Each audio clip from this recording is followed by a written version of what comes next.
My name's Hunter, and I'm here to tell you how to use this bad boy. It's a camera for filming. Some little tricks to know how to use this. Make sure it's turned on. That's it. Make sure your headphones are plugged into this thing.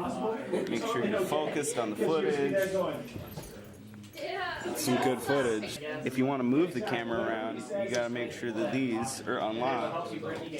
Ask for advice, because you can talk with this thing, which is weird.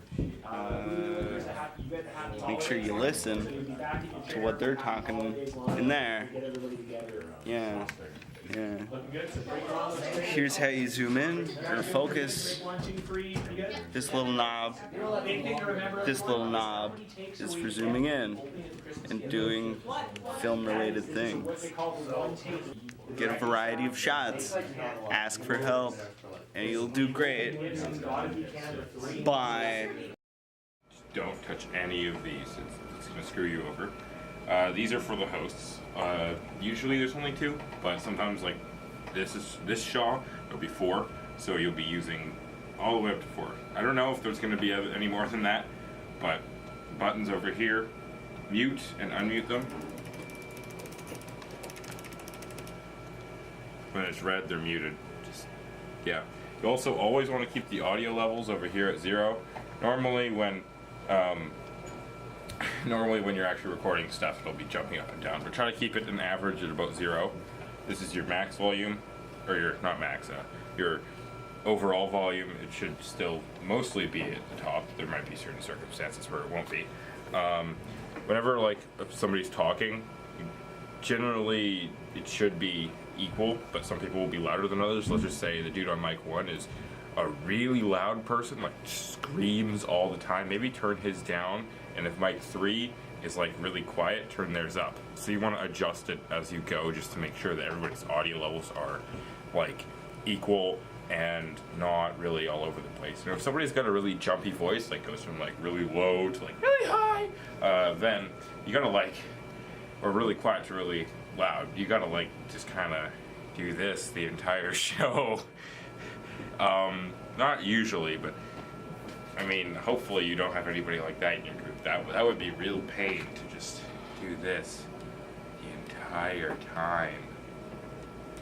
Also, when a clip's about to start, you either want to mute all of them. Those are unmuted, never mind. And then turn up your the audio for the playback in the clip. But if you leave these up and you don't turn the clip audio up, everybody will see the clip, but they'll hear the host talking. So, I mean, it would look pretty terrible, or sound pretty terrible, because then you have different people talking in places that they shouldn't be talking in. Yeah. This is basically it. It's already on. There's nothing you really need to set up, except when you start recording, you're going to want to get your hosts to count to 10, or just blabber their brains out. You need to hear them so you can set up the audio for their separate mics. That's about it. I'm here to show you how to use this machine and to be a director. So the first thing you gotta do is you gotta make sure your shots are good by talking to your camera crew through this microphone. The thing is though, you can't be too close. This is the preferred way to be, because if you're too close, this is a very sensitive mic, so if you're too close, then you'll be able to basically make them deaf. And if you're too far away, you just can't hear them. So you gotta be somewhere like this, about this, a foot away from the microphone. Trust me, that's the way to go. It might seem a bit weird, but trust me. So make sure you click this button over here, the recording button, just so then your team doesn't actually go through it and then you're like, oh my goodness, I forgot to record. So that's always a good thing. And that's once you're all set up, and once you have your shots good and everything looks nice. Did you sign the card? Yes. Sorry to interrupt. So once you have the things recorded, you can use these 1, 2, 3 button, the 1, 2, and 3 to switch from camera 1, 2, and 3 respectively. And if you look up here, it has the preview. So if I click 2 for camera 2, it'll preview that, and then on the right there it says program.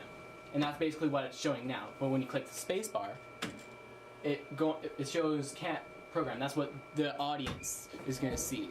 And it's also a good tip just to always keep your fingers on these buttons, just so then you don't have to reach over and actually do it. So it'll be already right there. So that's a good thing. And just don't talk to anybody. Like, don't be like, "Oh man, this is such a great show, isn't it?"